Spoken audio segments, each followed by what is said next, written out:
မင်္ဂလာပါခင်ဗျာကျွန်တော်ကဒီနေ့သင်ခန်းစာလေးမှာဆိုရင်ကွန်ပျူတာမှာ Bluetooth device ချိတ်ဆက်အသုံးပြုတဲ့နည်းလမ်းလေးကိုကျွန်တော်ဒီသင်ခန်းစာလေးမှာမျှဝေပေးသွားမှာဖြစ်ပါတယ်တခါတလေမှာကျွန်တော်တို့ကိုယ့်အိမ်မှာရှိတဲ့ Bluetooth ဘောက်တွေ Bluetooth speaker တွေဒါမှမဟုတ်ကျွန်တော်တို့ Bluetooth နှစ်ချက်လေးတွေပေါ့နော်ဒါကိုကျွန်တော်တို့ကကွန်ပျူတာမှာချိတ်ဆက်ပြီးတော့မှကွန်ပျူတာထဲမှာရှိနေတဲ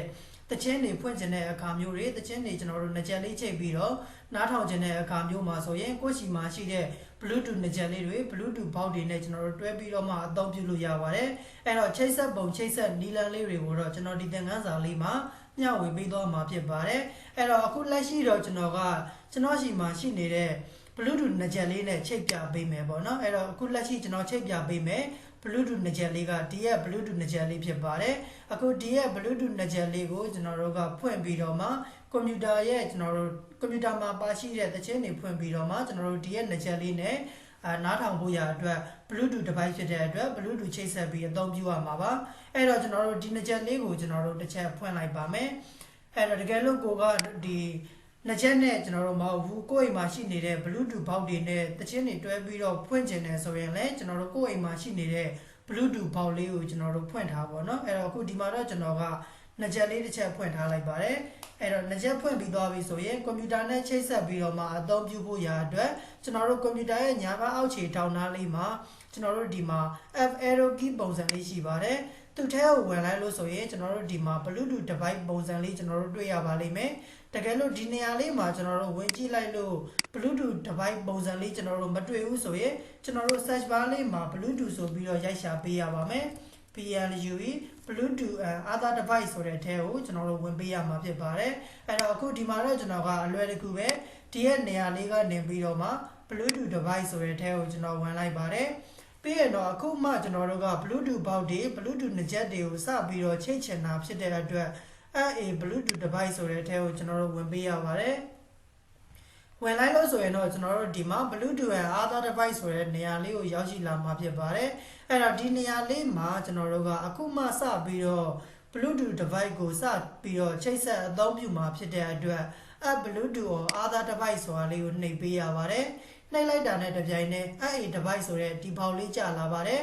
်ဒီပေါက်ထဲမှာကျွန်တော်တို့က Bluetooth ချိတ်ဆက်အသုံးပြုမှာဖြစ်တဲ့အတွက် Bluetooth ဆိုတဲ့ထဲကိုကျွန်တော်တို့ click တစ်ချက်နှိပ်ပြီးတော့ဝင်လိုက်လို့ဆိုရင်ကျွန်တော်တို့အစောနောက်ကနှစ်ချက်လေးဖွင့်ထားတယ်ဒါမှမဟုတ်ကျွန်တော်တို့ Bluetooth ဘောက်တွေဖွင့်ထားတဲ့ device တွေကိုသူကဒီနေရာလေးမှာတွေ့ရမှာဖြစ်ပါတယ်အဲ့တော့တကယ်လို့မတွေ့နေဘူးဆိုရင်တော့ကိုယ့်ရဲ့ဘောက်ဒါမှမဟုတ်နှစ်ချက်လေးတွေမှာကျွန်တော်တို့ power cloud ဖွင့်ထားလားတေချာလေးစစ်ဆေးပေးရပါမယ်ဖွင့်မထားဘူးဆိုရင်တော့သူကဒီနေရာလေးမှာတက်မှာမဟုတ်ဘူးပေါ့နော်ဖွင့်ထားမှာကျွန်တော်တို့တက်မှာဖြစ်ပါတယ်အဲ့တော့တကယ်လို့တက်လာပြီဆိုရင်တော့ကိုချိတ်ချင်တဲ့ device လေးကို click တစ်ချက်နှိပ်ပေးလိုက်ရုံပါပဲအဲ့တော့ဒီမှာသူက connecting စပြီးတော့လုပ်ပြီးတော့မှ connect voice music ဆိုပြီးတော့မှသူကစပြီးတော့ connect ချိတ်သွားပြီဖြစ်ပါတယ်ဒီမှာဆိုလည်းသူက disconnect ဆိုပြီးတော့သူကပြပေးနေပြီဖြစ်ပါတယ်အခုဒါဆိုရင်တော့ကျွန်တော်တို့လက်ရှိဒီရဲ့ computer လေးနဲ့ဒီရဲ့နှစ်ချက်လေးနဲ့ကျွန်တော်တို့ချိတ်ဆက်သွားပြီဖြစ်ပါတယ်အဲ့တော့ချိတ်ဆက်သွားတာဟုတ်မဟုတ်ကျွန်တော်တို့သချင်းလေးတွေစမ်းပြီးတော့နားထောင်ကြည့်ဖို့ရာအတွက်ချိတ်ထားတဲ့ဒီကောင်လေးတွေကိုကလို့နဲ့ပိတ်လိုက်ပါမယ်ကလို့နဲ့ပိတ်လိုက်ပါမယ်ပြီးရင်တော့ကျွန်တော်တို့ကွန်ပျူတာထဲမှာရှိနေတဲ့ကိုဖွင့်ချင်တဲ့သချင်းလေးတွေကိုသွားပြီးတော့မှအစမ်းဖွင့်ကြည့်လိုက်လို့ရပါတယ်အဲ့တော့ဒီမှာကျွန်တော်တို့ကွန်ပျူတာထဲမှာရှိနေတဲ့သချင်းလေးတွေဖွင့်ကြည့်လိုက်ပါမယ်ကျွန်တော် download ဆွဲထားတဲ့သချင်း file လေးကျွန်တော်ဝင်လိုက်ပါမယ် document တွေကစာပြာထဲမှာဗီဒီယိုထဲမှာကျွန်တော်ဒီမှာတချင်းလေးတစ်ပုဒ် download ဆွဲထားတယ်ပေါ့နော်အဲ့တော့ကိုငှက်ရဲ့ပရိသတ်တွေအတွက်ဆိုပြီးအဲ့တော့ဒီရဲ့တချင်းလေးကိုကျွန်တော်တို့တစ်ချက်ဖွင့်ပြီးတော့နားထောင်ကြည့်လိုက်လို့ဆိုရင်ကျွန်တော်တို့ဒီမှာတချင်းတန်လေးကျွန်တော်တို့စပြီးတော့မှနှစ်ချက်လေးမှာကြားနေရပြီဖြစ်ပါတယ်အဲ့တော့ဒါကတော့ကျွန်တော်တို့ကွန်ပျူတာနဲ့ကျွန်တော်တို့ Bluetooth device တွေကိုချိတ်ဆက်ပြီးတော့မှအသုံးပြုတဲ့နည်းလမ်းလေးဖြစ်ပါတယ်အဲ့တော့ဒီရဲ့သင်ခန်းစာလေးကအလုံးအတွက်အရေးအကျိုးရှိမယ်လို့ထင်ပါတယ်เนาะကိုယ်အိမ်မှာရှိနေတဲ့ Bluetooth device တွေကိုကွန်ပျူတာနဲ့ချိတ်ဆက်ပြီးတော့အသုံးမပြုတတ်သေးဘူးဆိုရင်เนาะကျွန်တော်တို့ဒီနည်းလမ်းလေးတိုင်းလိုက်ပြီးတော့မှချိတ်ဆက်အသုံးပြုလို့ရပါတယ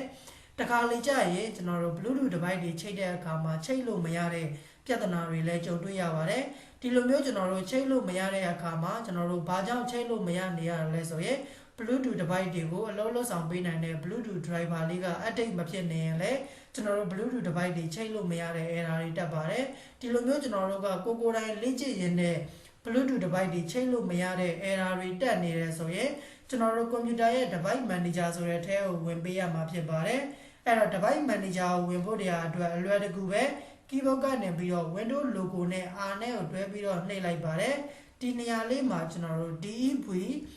mgmt.msc ဆိုပြီးတော့ကျွန်တော်တို့ရိုက်ထည့်ပေးရပါမယ်စလုံးပေါင်းလေးတော့လွဲလို့မရဘူးเนาะအဲ့တော့ dev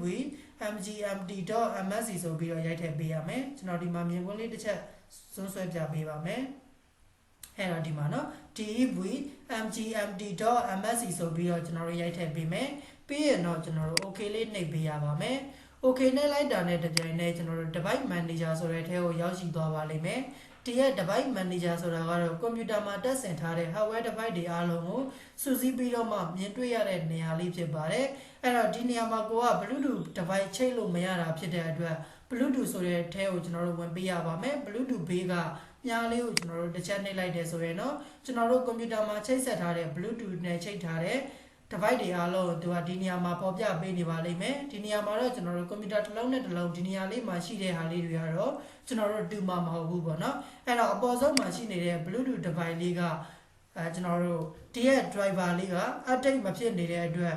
ကျွန်တော်တို့ computer မှာ bluetooth တွေချိတ်လို့မရတာဖြစ်ပါတယ်တကယ်လို့ကိုယ်တိုင်ချိတ်တဲ့အခါမှာ bluetooth device တွေကချိတ်လို့ရတယ်ဆိုရင်တော့ဒီနေရာလေးကိုဝင်ပြီးတော့မပြင်ပါနဲ့တကယ်လို့ချိတ်လို့မရတဲ့ error တွေတက်နေတယ်ဆိုရင်တော့ဒီရဲ့ device manager လေးတွေကိုဝင်ပြီးတော့မှ bluetooth ဆိုတဲ့အထဲကိုဝင်ပြီးတော့ဒီကောင်လေးကိုဆက်လက်ပေးထားရပါမယ်ပြီးရင်တော့ကျွန်တော်တို့ computer မှာ internet လေးချိတ်ပေးထားပါ internet ချိတ်ပြီးသွားပြီဆိုရင်တော့သူ့ရဲ့ပေါ်လေးမှာ right click လေးနှိပ်ပြီးတော့မှ update driver ဆိုတာလေးကိုကျွန်တော်တို့ပြုလုပ်ပေးရပါမယ်ပြီးရင်တော့ကျွန်တော်တို့ internet ပေါ်ကနေပြီးတော့တခါတည်း automatically အနေနဲ့ရှာချင်တာဖြစ်တဲ့အတွက် search automatically for driver ဆိုတာလေးကိုကျွန်တော်တို့ click တစ်ချက်နှိပ်ပေးလိုက်တယ်ဆိုရင်တော့သူ့အလိုလိုကျွန်တော်တို့ driver က update လုပ်နေပါလိမ့်မယ်တကယ်လို့ update လုပ်တဲ့အခါမှာကျွန်တော်တို့ window update တွေလုပ်ခိုင်းနေရဆိုရင်လည်းဒါကိုယ့်ရဲ့ computer လေးကို window update လုပ်ပေးလိုက်ပေါ့နော်ဒါဆိုရင်တော့ကျွန်တော်တို့ bluetooth device တွေချိတ်လို့ရသွားမှာဖြစ်ပါတယ်အခုဒါဆိုရင်ကျွန်တော်တို့ဒီသင်ခန်းစာလေးကိုနားလည်လောက်မယ်လို့ထင်ပါတယ်အားလုံးအတွက်လည်းရန်အကျိုးရှိမယ်လို့ထင်ပါတယ်ဒါလေးကိုကျွန်တော်တို့ကိုယ်တိုင်လက်တွေ့လိုက်ပြီးတော့မှလေ့ကျင့်ကြည့်ရင်းနဲ့ကိုယ့်အိမ်မှာရှိနေတဲ့ bluetooth နှစ်ချက်လေးတွေ bluetooth ဘောက်တွေကို computer နဲ့ချိတ်ဆက်ပြီးတော့အသုံးပြုလို့ရသွားမှာဖြစ်ပါတယ်ဒီ bluetooth device လေးတွေသူကိုချိတ်ဆက်ပြီးသွားပြီအားလုံးလည်းတစ်ချက်နေနားထောင်ပြီးသွားပြီဆိုလို့ဆိုရင်ကျွန်တော်တို့ပြန်ပြီးတော့မှ bluetooth device ကိုပြန်ပိတ်ချင်တဲ့အခါမျိုးမှာဆိုရင်ကျွန်တော်တို့ဒီမှာ bluetooth ရှိတဲ့နေရာလေးကိုပြန်ပြီးတော့သွားလိုက်ပါမယ်ပြီးရင်တော့ကျွန်တော်တို့ဒီမှာအဲ့ bluetooth ဆိုတဲ့ထဲကိုကျွန်တော်တို့ဝင်ဒါမှမဟုတ်ကျွန်တော်တို့ open setting ဆိုတဲ့ထဲကိုဝင်လိုက်လို့လည်းရပါတယ်အဲ့တော့ဒီနေရာလေးမှာဝင်ပြီးတော့ကိုက bluetooth device တွေနဲ့ချိတ်ပြီးတော့မှအသုံးမပြုချင်တော့ဘူးပြန်ပြီးတော့မှ bluetooth device ကိုပိတ်ချင်တယ်ဆိုရင်ကျွန်တော်တို့ဒီမှာ bluetooth ဆိုတာလေးကိုပြန်ပြီးတော့မှပိတ်ပေးလိုက်ရုံပါပဲဒါဆိုရင်မှကျွန်တော်တို့ဒီရဲ့ computer မှာကျွန်တော်တို့ bluetooth device ချိတ်ဆက်ပြီးတော့အလုံးမလုပ်တော့ဘဲနဲ့ computer ရဲ့ speaker ကနေပြီးတော့ကျွန်တော်တို့အတန်ကြားရမှာဖြစ်ပါတယ်တကယ်လို့ကိုက bluetooth ဒီ device ကြီးနဲ့ချိတ်ဆက်ပြီးတော့မှတချင်းနေဖွင့်ထားတယ်ဒါအောင်မှကျွန်တော်တို့အပြင်ကနေပြီးတော့မှဒီ computer မှာ bluetooth နဲ့မချိတ်ချင်တော့ဘူးပြန်ပြီးတော့မှဒီ speaker ကနေပြီးတော့ပဲအတန်ကြားချင်တယ်ဆိုရင်တော့ဒီကောင်လေးကိုကျွန်တော်တို့ကပိတ်ပေးထားရမှာဖြစ်ပါတယ်ဒီလိုမျိုးပိတ်ပြီးသွားပြီဆိုမှပဲကျွန်တော်တို့ computer ကနေပြီးတော့တစ်ဆင့်အတန်နေစပြီးတော့မှကြားရမှာဖြစ်ပါတယ်တကယ်လို့မပိတ်ထားဘူးဆိုရင်တော့ကျွန်တော်တို့ bluetooth device ကြီးနဲ့သူက connect ဖြစ်နေတာဖြစ်တဲ့အတွက်ကျွန်တော်တို့ bluetooth device ကနေပြီးတော့ပဲအတန်တွေထွက်နေမှာဖြစ်ပါတယ်ဒါကြောင့်ကျွန်တော်တို့ကိုမလိုအပ်တော့ဘူးကိုအသုံးမပြုချင်တော့ဘူးဆိုရင်တော့ကျွန်တော်တို့ဒီရဲ့ bluetooth နေရာလေးမှာလာပြီးတော့မှပိတ်ပေးလိုက်ရုံပါပဲအခုဒါဆိုရင်တော့အားလုံးနားလည်လောက်မယ်လို့ထင်ပါတယ်ဒီရဲ့သင်ခန်းစာလေးကိုကျွန်တော်တို့ကိုယ်တိုင်လက်တွေ့လိုက်ပြီးတော့မှလေ့ကျင့်ကြည့်ပေးပါအကယ်၍ကိုယ်တိုင်လေ့ကျင့်ကြည့်တဲ့အခါမှာကျွန်တော်တို့မရတဲ့နေရာလေးတွေရှိတယ်ကျွန်တော်သင်ပေးတာနားမလည်လိုက်တဲ့နေရာလေးတွေရှိတယ်ဆိုရင်လည်းကျွန်တော်ကိုပြန်ပြီးတော့မြင်ပြန်ပေးလို့ရပါတယ်အကယ်၍ကိုယ်တိုင်လေ့ကျင့်ပြီးသွားပြီကိုလည်းအမှန်တကယ်ကိုယ့်အိမ်မှာရှိနေတဲ့ bluetooth device လေးတွေနဲ့ကိုယ့်ရဲ့ computer လေးကိုချိတ်ဆက်ပြီးတော့မှအသုံးပြုတတ်နေပါပြီဆိုရင်တော့ဒီသင်ခန်းစာရဲ့ comment လေးမှာ DOND done ဆိုပြီးတော့ရေးခဲ့ပေးပါအောင်ခင်ဗျာဒါမှကျွန်တော်သင်ပေးတဲ့သင်ခန်းစာတွေကိုဘယ်သူတွေကတော့အမှန်တကယ်လိုက်ပြီးတော့လေ့ကျင့်နေပါတယ်လေ့လာနေပါတယ်ဆိုတာလေးတွေကိုကျွန်တော်ကိုယ်တိုင်လည်းသိရအောင်လို့ပါအခုဒါဆိုရင်တော့ကျွန်တော်ဒီသင်ခန်းစာလေးကိုဒီမှာပဲရှင်းနာလိုက်ပါမယ်အားလုံးအဆင်ပြေကြပါစေခင်ဗျာ